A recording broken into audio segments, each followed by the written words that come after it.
and with it all defilements responsible for unwholesome actions resulting in suffering. One should not mistakenly think that since everything is no self, one can do anything one likes, on the pretext there is no self. There is no merit, good, no evil, so it makes no difference whether I do this or do that. The wrong view that things do not depend on causes can be calmed by wisely considering and analyzing things until one sees that everything is caused and conditioned. If there be no causes, how can things spring up, change and cease to be? The wrong view that suffering, etc., depends on external agencies such as spirits, God or gods, can be straightened out by considering that nothing external takes precedence over the inner cause. The inner cause refers to karma, or one's own actions which are rooted in defilements or cravings, which, in their turn, spring from the basic condition of ignorance, avijja. Even though there are spirits and gods, no matter how powerful or forceful they are, they cannot be a match for this inner cause headed by ignorance. Therefore one should see clearly that all things have their several causes and conditions for coming into being, that they are governed by the universal law of cause and effect, and that the real causes of suffering are kama and kilesa, defilements. With cessation of these causes, suffering ceases. God, spirits, gods, etc. have no say in this matter. One should not hold the fatalistic view and let things pass in their own way, for that will serve no purpose. One must control one's karma or actions by directing them properly, and finally, gradually but surely, pass beyond both good and evil. All this is achieved in accordance with the law of cause and effect, by means of practice done appropriately in all faithfulness to that law. To sum up, to have right understanding all the time, with each in-breathing and out-breathing, amounts to liberating the mind from wrong view while breathing in and out. Hereafter follows the explanation of the remaining unwholesome things which are comparatively weaker, some of them having a twofold meaning. 6. Uncertainty, the sikhicha. If by the term uncertainty is meant a hindrance, vara, then it is the kind of unwholesome state which can be calmed by the power of the jhana. If by uncertainty is meant a latent tendency, anusaya, then it is to be calmed down by the power of higher knowledge or vision of things as they really are, but all this should be with regard to a particular field, which should be understood and which has direct reference to the cessation of suffering or, in other words, of defilement. If one is still in doubt or uncertain about any point regarding the cessation of suffering, one should hasten to consider that point wisely until finally one attains conviction based on sound reasoning, without any trace of doubt. Such a person has no wavering or doubt about the enlightenment of the Buddha because he considers deeply and sees clearly for himself that if one practices according to the teaching of the enlightened one can really put an end to suffering. His belief or conviction is not based on hearsay, he is not led by popular belief. He has no skepticism as to the Dhamma, especially as to the way of practice as taught by the Perfect One, leading to the attainment of Nibbana, because he has considered well and sees for himself that the way, when put into practice, does lead to the cessation of defilements and eventually to the cessation of suffering. He has no doubts as to the nobility of the Sangha, the community of the noble ones, because he sees there do exist people who can practice the Dhamma and attain to the noble truth of the cessation of suffering. He has no hesitation in giving up the defilements because he sees clearly that it is only through giving up the defilements that the cessation of suffering can be actually realized. He is free from any doubt regarding the law of karma. It is clear to him that in this world doing good does bear good fruits, that doing evil surely entails evil consequences, and that this is all true according to the conventionalism and concepts concerned with the mundane level. He also knows that on the supramundane level, both doing good and doing evil are to be given up because clinging to each of them is equally responsible for subjecting one to the cycle of becoming, and that Nibbana, which is defined as the cessation of suffering, can be realized only when one is completely free from karma, both good and bad. When one has such clear understanding of all the above points, one is said to have liberated the mind from uncertainty. 7. Sloth and torpor, thinamida, one of the hindrances, can be got rid of by the power of the factors of jhana such as applied thought, which directly reacts against this defilement. The term sloth and torpor has never been used as a name on the list of other subtle kinds of defilements. such as the set of latent tendencies, anasuya. If it is to be seen, it is to be found in the form of delusion, moha, and therefore can be got rid of in the same way as delusion. It is apparently because sloth and torpor are marked by delusion, and the term delusion is used already, that the term sloth and torpor is not found itemized in the set of anasuya or other kinds of subtle defilements. To list it would be superfluous repetition to no purpose. 8. Restlessness, adhaka, as a hindrance, nivarana, can be calmed down by the factors of jhana which react directly against it. They are sustained thought, vikara, and happiness, sukha. As a fetter, sijana, restlessness means agitation of the mind induced by a reaction to a stimulus under the power of delusion. In this sense, restlessness is manifested in the form of curiosity to know or to understand things which attract one's attention and provoke or incite one's imagination in the forms of different thought constructions. Restlessness in this meaning of a subtle sejana, fetter, has to be calmed down by the power of the kind of wisdom which forms the noble path on the highest level. It is only through the highest wisdom that one is able to cut one's craving to know or be interested in this or that. And one can completely give up harboring curiosity, thinking and speculating, worrying, fearing, etc. All such varied forms of restlessness are brought an end in their totality.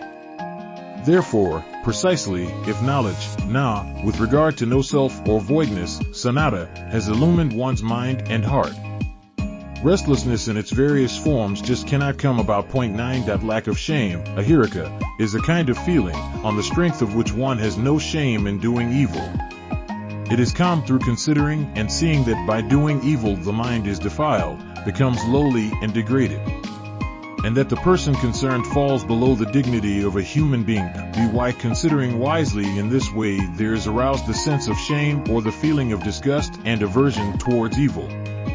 Just as a man on the worldly level dislikes any form of dirtiness and keeps himself physically clean, so too a man can keep himself mentally clean all the time while breathing in and out on the level of the Dhamma by overcoming lack of shame in doing evil. 10. Lack of moral dread, anotapa, means to have no fear of doing evil. It can be overcome by wisely considering the deadly and terrible faults or disadvantages of evil, by considering that lack of moral dread is far more dreadful than the things which one normally fears, such as tigers, ghosts, etc. By the power of such a consideration, the feeling of moral dread is aroused, which keeps one aloof from the pitfalls of evil in the same way as a person who loves his life dreads and keeps aloof from the danger which may take his life.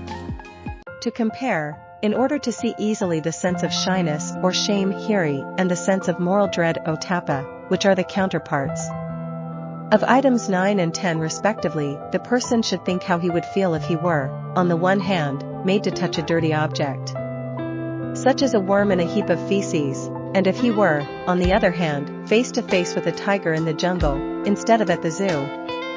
All that has been said is an account of the counterparts of each of the 10 unwholesome things, and they can as well be used as instruments to liberate the mind from all the said unwholesome things.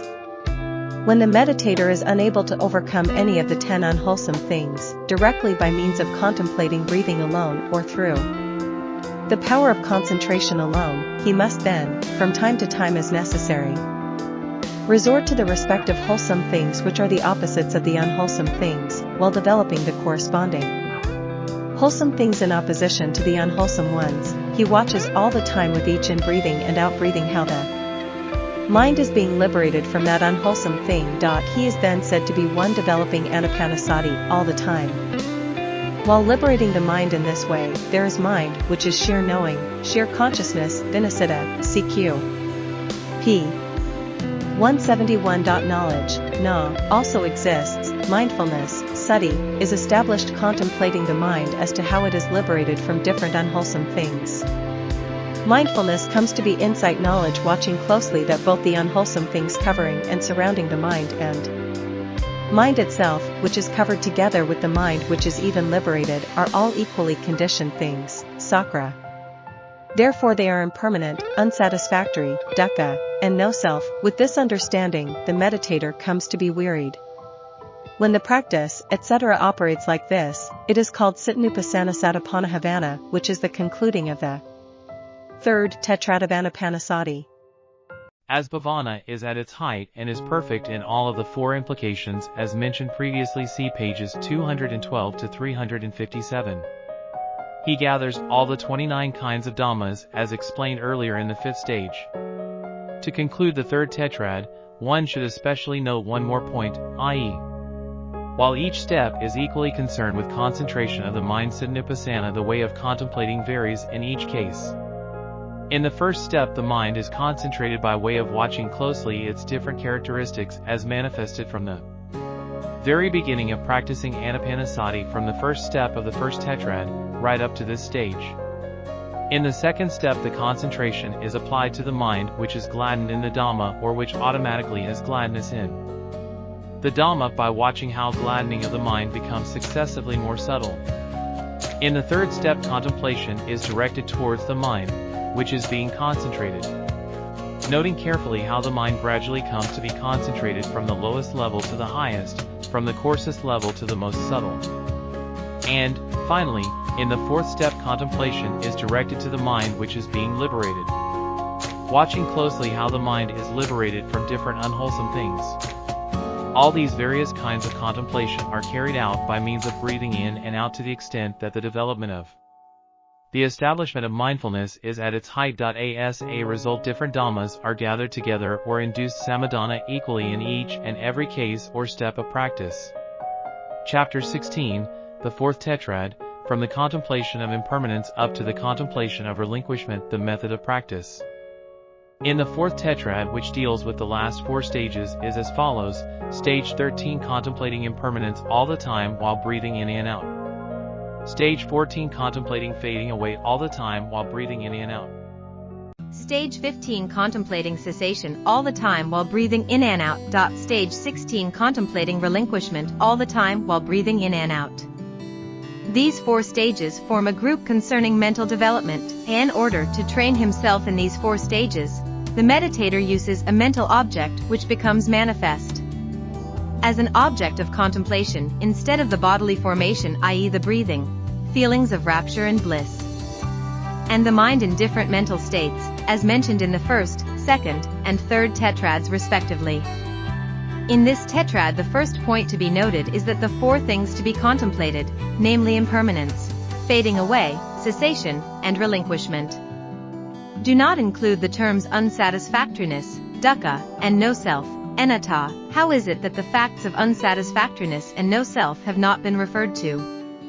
Are they not significant here? In this case, it should be understood that if a person has fully comprehended impermanence, he will also understand unsatisfactoriness. The comprehension of impermanence together with unsatisfactoriness pierces through the characteristic of no self. Everything is in flux. There is no self or soul to be grasped at. There is no real being in the whole being of the supposed, so-called individual or person. Look at a flowing stream. We say that there is a stream, that there is water in the stream, that the stream flows. But is there really a stream that flows? He who understands the nature of flowing understands the truth of no self of the stream. Thus no self is seen with the seeing of flowing or impermanence of all the material and mental processes, namarupa. Impermanence and no self, being interrelated, cannot be thought of separately. If one of the three characteristics is seen, the other two are also inevitably understood. This is natural. For this reason, in the discourse on anapanasati, having mentioned only impermanence, the Buddha passes over to fading away viraga without mentioning unsatisfactoriness or no self by name. In another place, the Buddha says, perception of no self, O Maggiya, appears to the person who has perception of impermanence. He who has perception of no self attains to the destruction of the conceit I am and thereby experiences nibbana here and now. This shows that he who has perception of impermanence, anicasana, attains nibbana. The seeing of impermanence, which leads to nibbana, is not halfway or vague as is taught in other doctrines. At some places in the Pali scriptures, other teachers, such as Araka, also used the doctrine of impermanence. But, however elaborate it was shallow and vague compared with what the Buddha meant by impermanence. By contemplation of impermanence in the practice of anapanasati, the meditator gains a deep, clear, and complete vision encompassing the penetration of unsatisfactoriness and no-self. Further, the term impermanence as used by the Buddha has two shades or levels of meaning. Firstly, if used to make a trio with unsatisfactoriness and no-self, impermanence is confined only to the meaning state of being impermanent. Secondly, if used alone, it also covers the meaning of the other two terms. The same applies to the other two terms. Any one of the three terms used alone covers the other two. The use of impermanence in the 13th stage of anapanasati is an example of this. The practice of the fourth tetrad as a whole aims essentially at developing insight, vipassana, or wisdom panna, and in this it differs from all the foregoing 12 stages, of which some are concerned with tranquility samatha and some with tranquility plus insight. Therefore, for the training in all the 4 stages of this last tetrad, it is advised that the phenomena Dhamma such as impermanence should be contemplated. This tetrad is given the name Dhammanupassana Satipana and will now be considered step by step by step.